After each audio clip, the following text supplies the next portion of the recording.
সুপ্রিয় দর্শক আসসালামু আলাইকুম। আমি আফরোজা খান চট্টগ্রাম থেকে বলছি। আফরোজা ব্লগে সবাইকে শুভেচ্ছা জানাচ্ছি। আশা করি সবাই ভালো আছেন এবং সুস্থ আছেন। আলহামদুলিল্লাহ আমি অনেক ভালো আছি। তো আজকের ভিডিওটা একটু দেরি করেই শুরু করেছি। আজকে একটা জায়গায় বেড়াতে যাব। তো সকালের কাজগুলো খুবই তাড়াতাড়ি শেষ করে নিয়েছি আমি আর আম্মু মিলে। তো এখানে কালকে কিছু পেয়ারা এনেছিল, কিছু পেয়ারা ওইখান থেকেই শেষ হয়ে গেছে। 2 কেজি পেয়ারা এনেছিল, তো আর বাকি এগুলো রয়ে গেছে। তো পেয়ারাগুলো অনেক মিষ্টি পেয়ারা, একদম মানে এটা যে চাষের পেয়ারা এটা বোঝাই যায় না, দেশি পেয়ারার মতো অনেক মজা পেয়ারাটা। তো আমার বাচ্চারা কিন্তু পেয়ারা অনেক পছন্দ করে, আবার আম্মু পেয়ারা মানে পছন্দ করে, কারণ অন্য ফ্রুটগুলো দেখা যায় যে খেতে পারে না ডায়াবেটিসের জন্য, কিন্তু পেয়ারাটা অনেক পছন্দ করে। গুছিয়ে রেখে রান্নার কাজে চলে যাব। তো এখানে আমি ফুলকপি কেটে নিচ্ছি আর বেগুন ভাজি করব।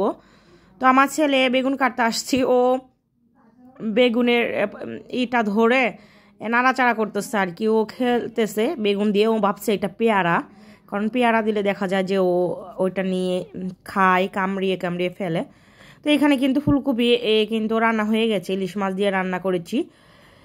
আমি রান্না করিনি, আমার আম্মুই রান্না করেছে, কারণ আমার আম্মু যেদিন থেকে আসছে সেই দিন থেকে কিন্তু আমি আর রান্না করি না, আমার আম্মুই রান্না করে দেয়। দেখা যায় যে আমার ছেলে অনেকটাই অসুস্থ, তো ছেলেকে লেবনাইজার করতে হয়, ওর পিছনেই দেখা যায় যে অনেকটা সময় চলে যায়।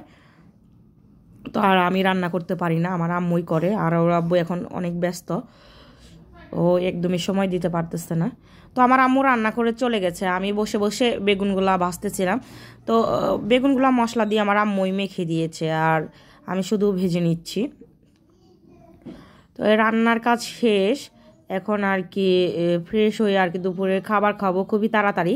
1:30টার ভিতর আর কি খাবার খেয়ে চলে যাব আর কি, যেখানে বেড়াতে যাব সেইখানে। তো এখানে বেগুন ভাজা করেছি, এখানে পাঙ্গাস মাছ দিয়ে টক রান্না করেছি জলপাই দিয়ে, আর এখানে ফুলকপি দিয়ে ইলিশ মাছ রান্না করা হয়েছে। তো এইগুলাই আজকে দুপুরের খাবার।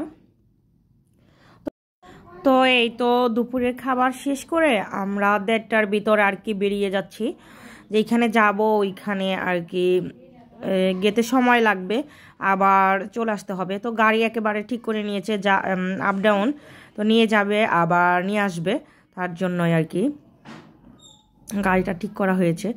তো এই তো এটা আর্মির যে ক্যাম্প চট্টগ্রাম ভাটিয়ারি, তো ওইটাই এদিক দিয়েই যেতে হয়।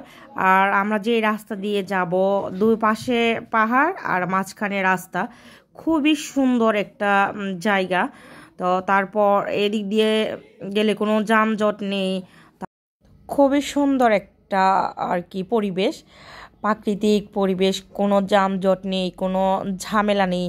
দেখা যায় যে কোথাও মানে আমরা বেড়াতে গেলে মেন রোড যেগুলো অনেক জাম থাকে, ভালো লাগে না, গাড়ির শব্দে, তারপর জামে বসে থাকতে হয়, তো খুবই খারাপ লাগে। কিন্তু এই রোড দিয়ে কোথাও গেলে একদমই ওইরকম কোনো ঝামেলা নাই, মনে হয় যে খুবই তাড়াতাড়ি স্বপ্নের মতো আর কি পৌঁছে গিয়েছি। আর খুবই ভালো লাগে জার্নিটা এই রাস্তা দিয়ে করলে। তো যেটা আর কি ভাটিয়ারি সানসেট পয়েন্ট আছে, সানসেট পয়েন্ট আর কি আর্মি ক্যাম্প এইখানে। তো চারদিক দিয়ে পাহাড় আর নিচে লেক, এই তো এটা লেক আর উপরে পাহাড়, খুবই সুন্দর একটা জায়গা। তা আমি যতবার আসি ততবারই আর কি আমার ভালো লাগে। তো এটা হলো যে আবার গল ক্লাব, ওইটার গেট আর কি। চারিদিক দুই পাশে পাহাড় আর মাঝখান দিয়ে উঁচু নিচু ঢালু আর কি রাস্তা।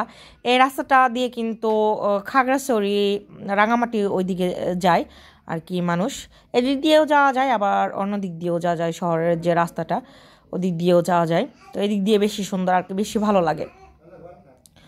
দূর থেকে ওই তো পাহাড়গুলো দেখা যাচ্ছে, বসে বসে ভিডিও করছিলাম আর দেখতেছিলাম।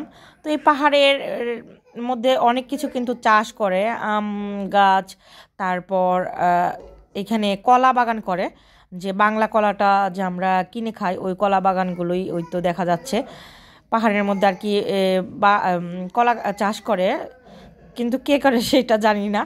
দেখতেছি যে অনেক কলা গাছ এইখানে। তো আমি আমার আম্মু বসে বসে এগুলো দেখতেছিলাম।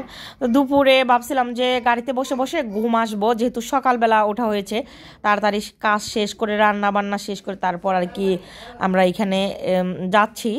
তো তারপরও ভাবছিলাম যে গাড়িতে ঘুম আসবো, কিন্তু এত সুন্দর পরিবেশ দেখে আর ঘুম আসেনি। সবগুলো আর কি দেখে উপভোগ করতেছিলাম। আমি কিন্তু এই রুটে আরও অনেকবার গিয়েছি, তারপরেও আমার ভালো লাগে, যতবার যাই ততবারই ভালো লাগে। তো আমার মেয়েরাও কিন্তু অনেক খুশি হয়ে গেছে পাহাড় এগুলো দেখে। ওরা কিন্তু মাঝে মধ্যেই দেখে, তারপরেও আর কি সৌন্দর্য শেষ নেই, পাহাড়ের সৌন্দর্য শেষ নেই।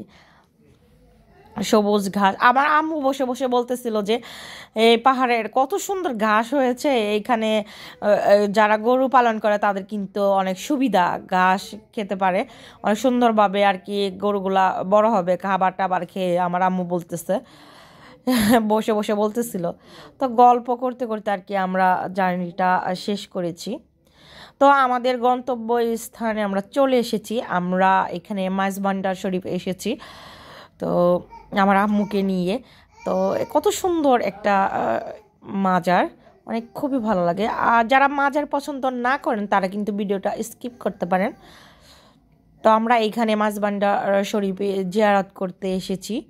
তো ওই তো সব কিছুই আর কি ভিডিও করে, সব কিছু না, সব কিছু ভিডিও করতে পারিনি, কারণ বাহির থেকে ভিডিও করা যায়, ভিতর থেকে ভিডিও করতে দেয় না। ওইখানে লিখে দিয়েছে এখানে ছবি তোলা ভিডিও করা নিষেধ। তো তার জন্য কিন্তু ভিতরের পরিবেশটা আপনাদের সাথে ভিডিও করে শেয়ার করতে পারিনি। ভিতরটা কিন্তু অনেক সুন্দর, বাহিরটা যতটা সুন্দর ভিতরে তার থেকেও আরও বেশি সুন্দর, খুবই সাজানো গোছানো। অনেক লোকই আমাদের মতো এখানে জিয়ারত করতে এসেছে। 16ই ডিসেম্বর আজকে, কালকে মেয়েরও পরীক্ষা শেষ হয়ে গেছে, তো আজকে তো সব কিছুই বন্ধের দিন, এখন ডিসেম্বর মাস, স্কুল ছুটি হয়ে গেছে। তো আজকে এখানে মাজার জিয়ারত করে তারপর কালকে আমরা ঢাকা চলে যাব আমার আম্মুর সাথে। তো আমার আম্মু মূলত আমাদেরকে নেওয়ার জন্যই আর কি এসেছে। তো সবাই এখানে অজু করে নিচ্ছে, আমি বাসা থেকেই অজু করে এসেছি, তো তার জন্য আমি আর অজু করছি না। আমার আম্মু, আমার মেয়ে, তারপর ওর আব্বু, ওরা এখানে অজু করে নিচ্ছে, আর আমি দাঁড়িয়ে দেখতেছিলাম, যেহেতু আমার অজু আছে। অজু করে আমরা ভিতরে যাব। তো ভিতরে তো আর ভিডিও করা যাবে না, আগেই বলেছি যে এখানে নিষেধ ভিডিও করা। কত সুন্দর একটা জায়গা। তো ওইখান থেকে আরেকটা মাজারে চলে এসেছি, এই একই জায়গায় অনেকটা রওজা শরীফ আর কি আছে। তো এইখানে সবগুলোর নাম কিন্তু আমি জানি না, ওইখানে উপরে লিখে দেওয়া ছিল, কিন্তু আমি এখন বলতে পারলাম না আর কি, আমি চিনি না। আর 12 বছরে এই প্রথম আমি এখানে এসেছি। আমি কিন্তু চট্টগ্রাম এসেছি আর কি, বিয়ে হয়েছে 12 বছরে, এই 12 বছরে আজকে প্রথম এসেছি। তার সবাই কিন্তু আগে এসেছে, আমাদের ঢাকা থেকে অনেক লোক এখানে আসে আর কি, যখন এই উরুস হয় তখন কিন্তু অনেকে এখানে আসে, আমাদের আশেপাশের মানুষ অনেক আসে, কিন্তু আমি আজকে প্রথম আসলাম, 12 বছরে বিয়ে হওয়ার পর আজকে এই প্রথম। তো যাই হোক, এইখানে গিয়ে খুবই শান্তি লাগলো, খুবই সুন্দর একটা জায়গা, অনেকটাই আর কি মনটা ফ্রেশ হয়ে গেল। তো এই তো আমরা এখন বাসায় চলে যাচ্ছি। আর এই চাঁদটা কিন্তু পাহাড়ের উপর খুবই সুন্দর লাগতেছিল, শুধু চাঁদটা দেখা যাচ্ছে, কিন্তু নিচে যে পাহাড় এই অন্ধকারে দেখা যাচ্ছে না। পাহাড়ের উপর চাঁদটা মানে জ্যোৎস্না আলোতে পাহাড়টা খুবই সুন্দর লাগতেছিল, কিন্তু মোবাইলে ওইটা ভালোভাবে ভিডিও হয়নি। যারা শহর এলাকায় আছেন, বাসায় থাকতে থাকতে মানে অস্থির হয়ে গেছেন, ভালো লাগে না, তারা কিন্তু এইরকম পরিবেশে ঘুরে যেতে পারেন, যারা চট্টগ্রামের আশেপাশে আছেন। অনেক টুরিস্ট কিন্তু এখানে ঘুরতে আসে যখন বন্ধের সময় থাকে। আমি কিন্তু মাঝে মধ্যেই আসি, যেটা আর কি সানসেট পয়েন্ট আছে, ওইখানে কিন্তু অনেক লোকই অনেক দূর থেকে আসে এখানে ঘুরতে, কারণ এটা দেখার একটা জায়গায়, খুবই সুন্দর জায়গা।